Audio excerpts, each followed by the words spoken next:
saya mau tanya dulu, nanti dijelaskan nggak apa-apa. Supaya nggak sepotong-sepotong kan. Iya, enggak. Maksud saya tanya itu dulu. Ditemukan seperti itu, kan gitu. Nah, tadi saudara jelaskan bahwa jalur rute paparan, tadi kan sepakat ya, itu bagian dari karakteristik circum of the case tadi. Iya, nah, betul. Dari lidah korosif, dari kerongkongan korosif. Bisa. Nah, lambung korosif juga nggak? Kalau saya tanya. Nah, di lambung itu ada proses netralisasi. Iya. Kalau kita bicara pH, ya, kalau dia alkali, di lambung tuh asam, 1,2 atau 1,7. Iya. Maka terjadi proses netralisasi. Iya. Nah, apalagi terlihat pH-nya 5,5. Yang namanya korosif, pH-nya tuh harus ekstrim, kecil sama dengan 2 atau lebih besar dari 1,5. pH lambung normal berapa? 1,7. Nah, itu pH-nya berapa? Ya itu pH-nya berapa di situ? 5,5. Berarti itu tinggi bukan? Tapi bukan penyebab korosif. Loh. Kalau yang korosif itu jika suatu cairan memiliki pH lebih besar dari 11,5 atau lebih kecil dari 2 sama dengan 2. Enggak.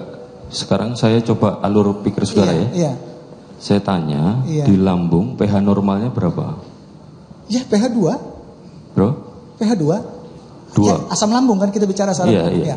2. Ya maksimum 2 lah. Nah, sekarang pH-nya 5,5. Artinya ada gangguan saja, itu ketidaknyamanan. Iya, ketidaknyamanan. Gini, enggak, sebentar dulu. Jangan dipotong dulu. Ya, terima kasih. Nah, saya mau sharing saja sebenarnya. Ya. Kemudian saudara tadi jelaskan bahwa paparan rute sianida tadi kan dengan pH 13 dengan 298 masuk melalui jalur oral, masuk melalui semua korosif nih, kerongkongan masuk ke lambung. Nah, pertanyaan saya tadi terkait dengan pH, sudah bahwa pH-nya di atas pH normal kan gitu, ya kan, sepakat kan di atas pH normal. Tapi sebabnya apa? Dengan asumsi ya adanya. Enggak, saya enggak asumsi. Artinya pH normal tadi saudara bilang 2.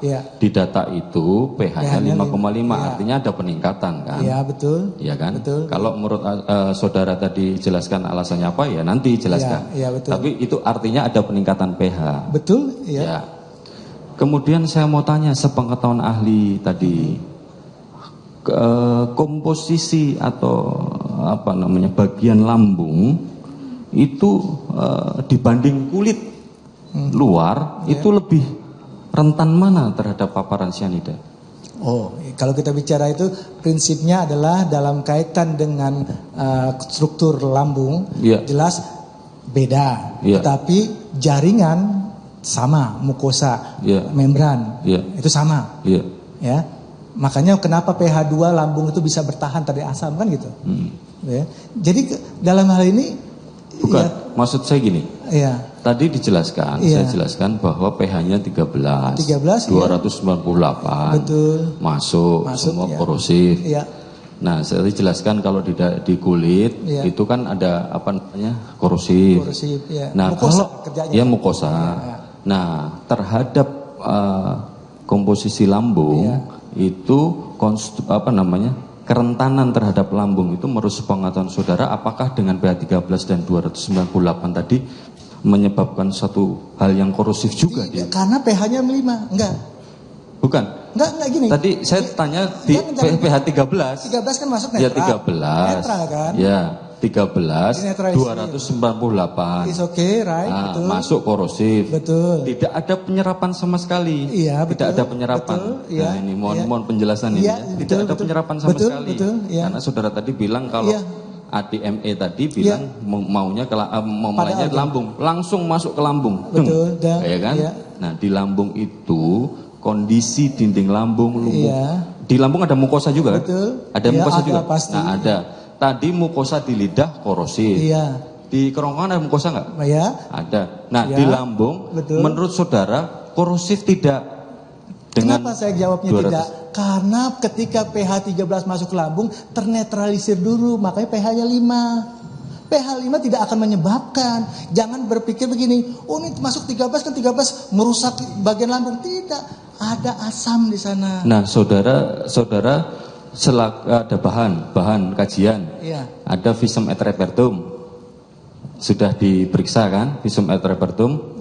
Nah mungkin bisa ditampilkan visum et repertum. Itu urusan dokter ya dalam konteks. Iya nggak apa-apa. Saya ingin menjelaskan maksud saya enggak. Coba jangan urusan dokter kan saya katakan. Bukan maksud saya. Jangan saya bawa dalam konteks. Enggak, maksud saya coba diperlihatkan dulu biar. Perlihatkan sih supaya saya pikir sudah dijawab ya sama ya, jangan paksa ahli ya. Iya. Ya, karena saya nggak mau itu. Ahli jawab. Iya. Yang kita katakan. Ya. Konteksnya beda saya katakan. Enggak, kami hanya menjelaskan ini aja. Begini, yang ditanyakan sama penuntut umum itu pH 13 itu kan yang ada di dalam gelas, ya kan? Ketika masuk lewat mulut sampai perut dinetralisir menjadi 5 kan gitu. Iya, begitu poinnya. Ya. Oke. Menurut jawaban ahli. Iya, siap. Jangan dipaksa masuk 13 sampai perut 13. Iya, begitu betul.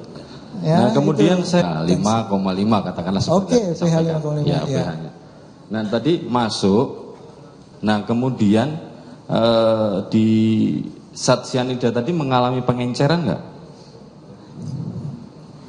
Jaksa, yang namanya bahan kimia punya konsentrasi tertentu dan dia misalnya dari 10 mili menjadi 30 mili atau 10 mili menjadi 100 mili itu namanya pengenceran. Pengenceran ya. Dan ini saya berikan contoh gini.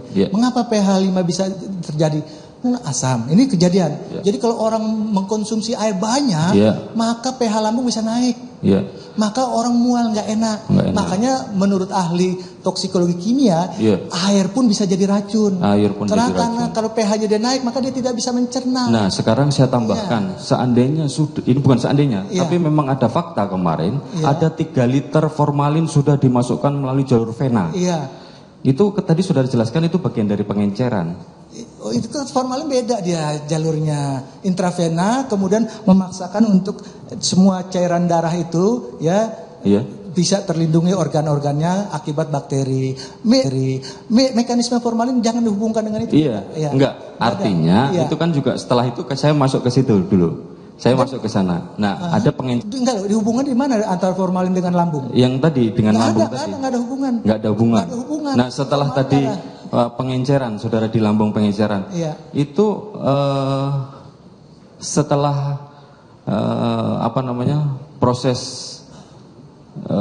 absorpsi tadi, absorpsi terus distribusi dan lain sebagainya tadi.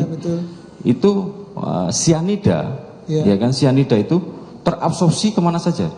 Ya kan dia kalau sudah masuk, terserap, didistribusikan oleh darah, target organ mana yang ada? Nah, target organ yang saudara? Saraf, hati, dan juga parameter-parameter lain, misalnya kita bicara dalam kaitan dengan empedu dan sebagainya, di mana darah itu ada. Di mana darah itu ada? Yang paling penting darah berarti? Iya, karena dia bekerja di mana oksigen itu berada. Oksigen itu berada dalam darah dan dalam sel.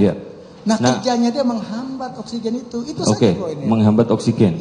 Kalau menghambat oksigen, efeknya sama prinsip. Kalau kekurangan oksigen, sel-selnya itu terganggu. Mau organ mana? Kita bicara organ saraf, maka organ saraf itu akan terganggu karena kekurangan seketika oksigen. Itu juga? Oh tidak, itu proses. Itu proses. Jadi bahan kimia itu ujuk-ujuk langsung gitu, tidak. Bukan, absorpsi tadi, absorpsi, distribusi. Nah itu tadi secara cepat terhadap cyanida tadi itu terdistribusi dan terabsorpsi secara langsung melalui darah di organ-organ itu atau seperti apa? Jadi gini, Pak Jaksa, ketika dia terserap masuk ke bagian usus halus kecil, usus halus besar dan kemudian didistribusikan oleh darah. Darahlah yang membawa dia. Kalau targetnya adalah ke hati, maka oleh hati di situ ada enzim banyak, yang namanya rodinase ataupun sitokrom 450 monooksigenase. Dia mengoksidasi menjadi tiosianat. Kalau dia bawa ke sistem otak, di situ juga ada di otak juga masing-masing ada di dalam darah ada sel-sel yang bisa memetabolisme itu. Kerjanya dia 2-3 kali lebih cepat dari oksigen mengikat Fe. Nah, karena Fe itu membutuhkan oksigen dan teralihkan oleh sianida, maka tubuh kita kekurangan oksigen, maka terganggulah dia. Kalau di hati dalam hati, kalau dia di sistem saraf yang kena. Jadi poinnya adalah bagaimana keberadaan oksigen itu dihambat. Poinnya itu. Tadi dijelaskan juga kepada saudara ahli juga, saudara rekan saya. Kemudian terjadi proses masuk kepada proses terjadi embalming. Oh, embalming. Ya kan? Setelah embalming kemudian 3 liter formalin dimasukkan misalnya 4 sampai 5 liter wanita. Ya, artinya kemarin faktanya seperti itu. Nah, itu mohon dijelaskan sianida atau zat toksik itu menjadi sulit terdeteksi atau seperti apa dengan kondisi itu? Tidak ada hubungannya, itu hanya pengenceran, Pak Jaksa. Itu pengenceran. Kalau 298 ya, masuknya misal 298 ditemukan 0,2 berarti kan ada 297,8 miligram. Itu diencerkan, sebutlah misal diencerkan 2 kali. Itu saja baru berapa itu?